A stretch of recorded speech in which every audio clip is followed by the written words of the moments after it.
پھر جب امام علیہ السلام خود میدان میں تشریف لائے تو کس عالم اور کس حالت میں آئے تھے، ذرا روز عاشوراء کی اس اثر کا تصور کریں،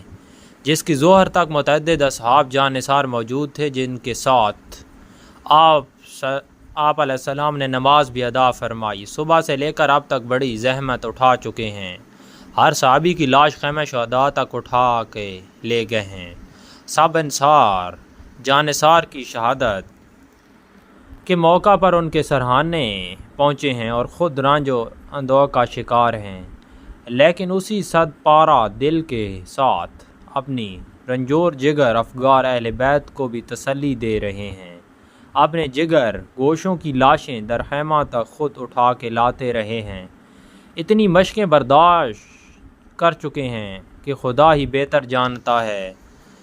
داغوں کو لے کر سب سے آخر میں میدان میں آتے ہیں اور اشقیہ سمجھتے ہیں کہ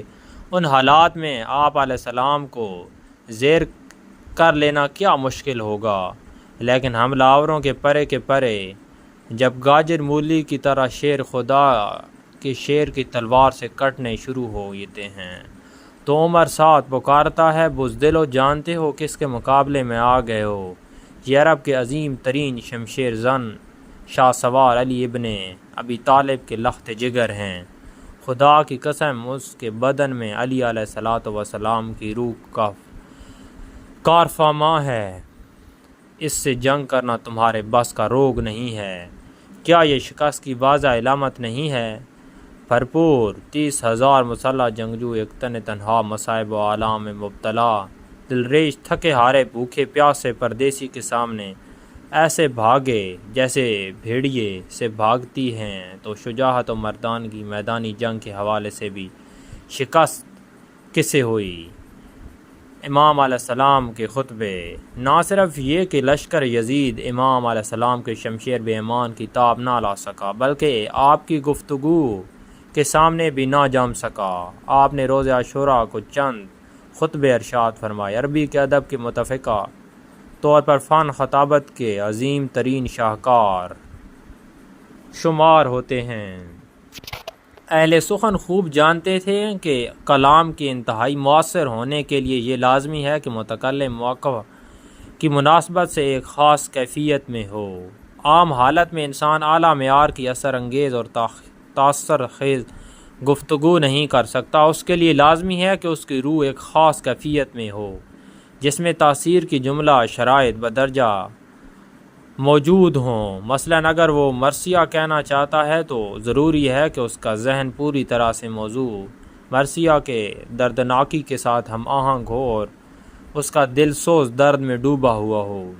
اگر کوئی غزل کہنا چاہے تو اس کے لیے قومی احساسات عشق میں غرق ہونا لازمی شرط ہے۔ اگر کوئی رزمیہ نظم کہنا چاہے تو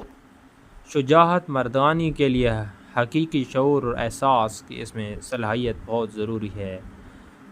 اب سید الشہداء کے خطبات عاشوراء کا مطالعہ کیجیے۔ ہنگام خطاب آپ نے گھوڑے سے اتر کر اونٹ پر سوار ہو جاتے ہیں تاکہ بلند تر مقام پر ہونے کی وجہ سے آپ کی آواز بہتر سنی جا سکے، اور یوں گویا ہوتے ہیں۔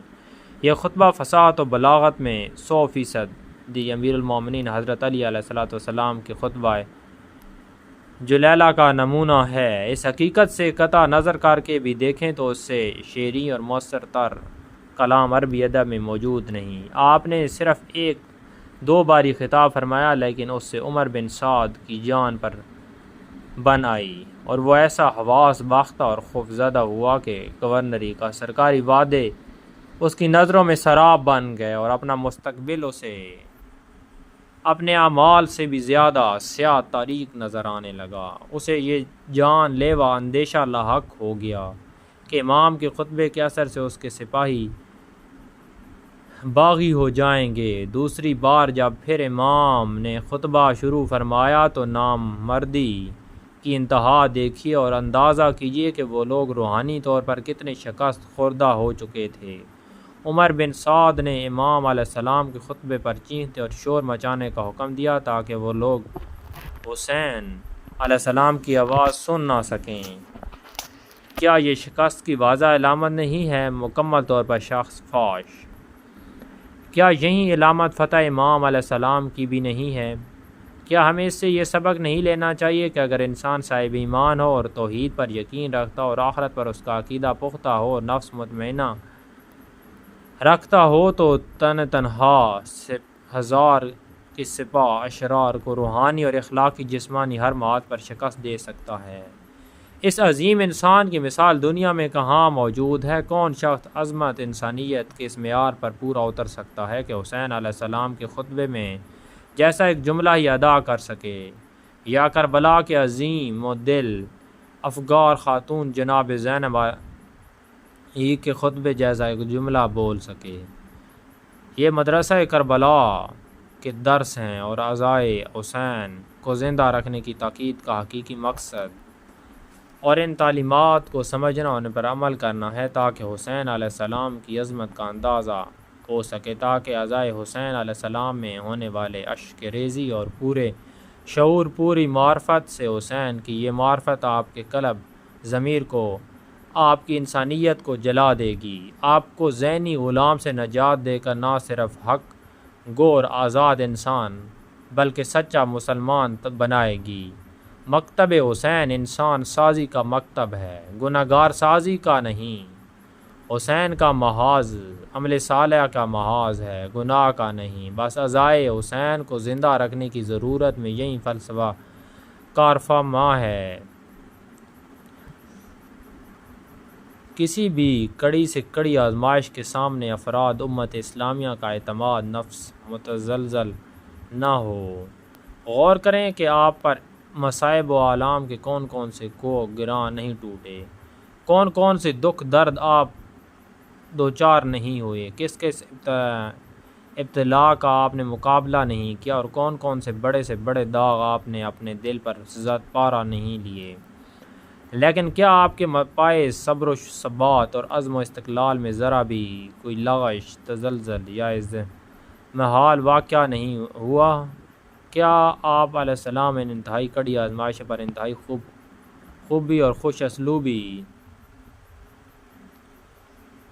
سے پورے نہیں اترے؟ تو کیا آپ نے احیاء اور دین حق کا فریضہ بطور انجام نہیں دیا؟ کیا آپ علیہ السلام اپنے جد بزرگار سے کیے ہوئے وعدے سے کماح کا عہدہ برآمد نہیں ہوئے؟ آپ لمحہ بھر کے ان کے سچے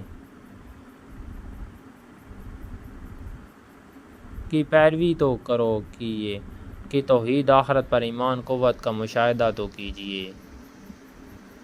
پھر آپ ان کی عظمت اور معراج کا اندازہ ہوگا۔ صبح عاشوراء کو آپ نے ایک ایسا جملہ ارشاد فرمایا کہ شاید اس وقت سامعین کو اس کے حقیقت صداقت کا اندازہ نہ ہوا۔ لکھا ہے کہ نماز فجر کے بعد آپ نے اصحاب باصفہ مخاطب ہو کر فرمایا کہ عزیز دوستو، اب تیار ہو جاؤ اور یاد رکھو کہ موت کی حیثیت صرف ایک پل ہے جس پر سے گزر کر ہم اس دنیا سے دوسری دنیا کی طرف جاتے ہیں، اور ایک بہت دشوار پر خطر لیکن نہایت کم اہمیت اور کثیف دنیا سے ایک انتہائی پرعظمت اور اہمیت پر کیف مسرت اور نہایت باعزت اور شرفت لطیف دنیا کی طرف۔ یہ تو آپ کا قول تھا جسے حاضرین نے بھی سنا اور کہا اور نگاروں نے بھی لکھا، تاریخ نے بھی اپنوں اور بیگانوں کی روایت سے قلم بند کیا، لیکن آپ کا عمل ملاحظہ ہو کر لشکر عمر سعد کے واقعہ نگار حمید بن مسلم کا بیان ہے۔ مجھے سخت تعجب ہے کہ حسین ابن علی پر کہ جوں ان کی شہادت کا وقت قریب آتا جا رہا ان کے مصائب کی شدت میں اضافہ ہو رہا ہے، اور آپ کا چہرہ کسی داخلی مسرت اس طرح کھلتا اور روشن ہوتا جا رہا ہے کہ گویا بڑے طویل فراق کے بعد وصل جبیب سے بہراور ہوا ہے چاہتے ہیں۔ آخر میں وہ کہتا ہے کہ دم آخر جب میں حسین کے قریب گیا تو میں نے دیکھا کہ سر اقدس جسد مطہر سے قلم کیا جا چکا ہے، لیکن جب میری نظر آپ کے چہرے پر پڑی تو میں دیکھتا ہی رہ گیا، اور اس قدر نور آپ کے چہرے پر پڑی کہ تو میں تو دیکھتا ہی رہ گیا کہ روئے مقدس میں پھوٹ رہا تھا کہ میں دم بخو کے عالم میں بھول ہی گیا۔ میں ایک شہید کو دیکھ رہا ہوں جس کا سر مبارک جسم پاک سے جدا ہو چکا ہے اور جو موت کے پل پر سے گزر کر اس دنیا فانی سے عالم بالا کو سدھار چکا ہے۔ کیا آپ کے ذہن میں کوئی ایسی مثال ہے، کوئی ایسا نمونہ ہے جس کی یاد کہ وقتاً فوقتاً تجدید، تعمیر اور اخلاق اور انسانی حیاء اقدار آدمیت کے لیے ایک تاریخ ضرورت ہو؟ دشمن پر آپ کے حملے کے بارے میں تاریخ کا بیان ہے، اور آپ نے میدان میں جس مقام کو اپنے حملے کا مرکز قرار دیا، معلوم ہوتا ہے کہ وہ خیام سے زیادہ دور نہ رہا ہوگا، کیونکہ اولاً یہ کہ آپ لشکر عمر سعد کی نامردی اور ناانسانیت کا پورا اندازہ کر چکے تھے، اور ان سے یہ توقع قطعاً فضول تھی کہ یہ سوچیں گے کہ جنگ تو ہماری حسین سے ہے، حرم حسین علیہ السلام سے ہمارا کیا واسطہ، اور کہیں خیام حرم سے متعرض نہ ہوں۔ لہذا آپ علیہ السلام نے چاہا کہ جب تک بدن میں جان اور رگوں میں خون باقی ہے اور کوئی خیام کی طرح بڑھنے کی جسارت نہ کرے، چنانچہ جب حملہ کرتے اور سپاہ یزید سامنے سے بھاگ کھڑی ہوتی تو ان کے تعاقب میں زیادہ دور تک نہ جاتے، بلکہ تھوڑی سی دور سے واپس آ جاتے کہ مبادہ بزدل یزیدی خیمہ گاہ پر حملہ کر دیں، اور ثانیہ یہ جب تک زندہ رہیں اور اہل بیت اطہار آپ کی زندگی سے باخبر رہیں۔ لہٰذا آپ علیہ السلام نے اپنے حملوں کا مرکز ایسے مقام کو بنا دیا جہاں آپ کی آواز آپ علیہ السلام کے حرم اطہر تک پہنچ سکے۔ اس لیے حملے اور تعاقب کے بعد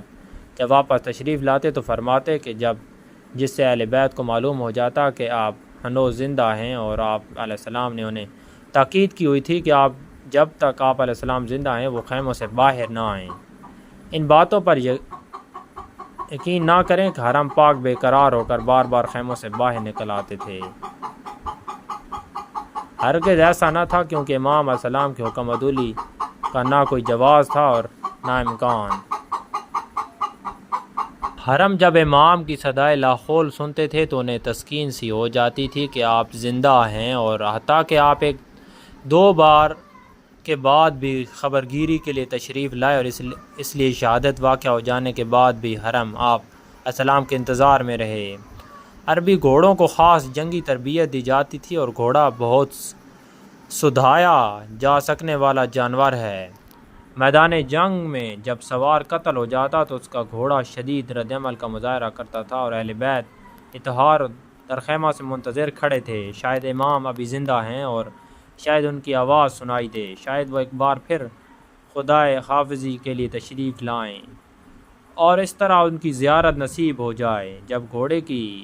ہنہناہٹ سنا دی تو سب اس خیام میں امام تشریف لائے ہیں اور در خیمہ پر جمع ہو گئے، لیکن جب گھوڑے کی پشت پر سوار کی بجائے الٹی ہوئی زین پر نگاہ پڑی تو خاندان رسول نے کی فریاد بلند کی اور سب گھوڑے کے گرد جمع ہو گئے۔ لوہے سرائی کے انسان کی فطرت میں داخل ہے۔ انسان اپنے اصحاب مقاتل نے لکھا ہے کہ آپ کو اپنی ایک دختر سکینہ علیہ السلام سے غیر معمولی محبت تھی۔ بڑی ہو کر یہ خاندان رسالت کی عظیم ترین عالمہ بنی، جن کا سب علماء ادباء عرب بڑا احترام کرتے تھے۔ امام علیہ السلام اس بچی کو بہت محبوب رکھتے تھے۔ لکھا ہے کہ اس معصومہ نے شہادت امام مظلوم پر آپ علیہ السلام کے گھوڑے سے مخاطب ہو کر ایسی نوع سرائی کی کہ سننے والوں کے کلیجے شک ہوتے تھے۔ اس دل گداز اور جگر پاش کے نوعے کے الفاظ یوں تھے: اے میرے بابا کے گھوڑے، کیا میرے بابا کو پانی پلایا یا پیاسا ہی قتل کر دیا گیا؟ اے خدائے بزرگ و برتر، ہمارے دلوں کو نور حقیقت سے روشن فرما۔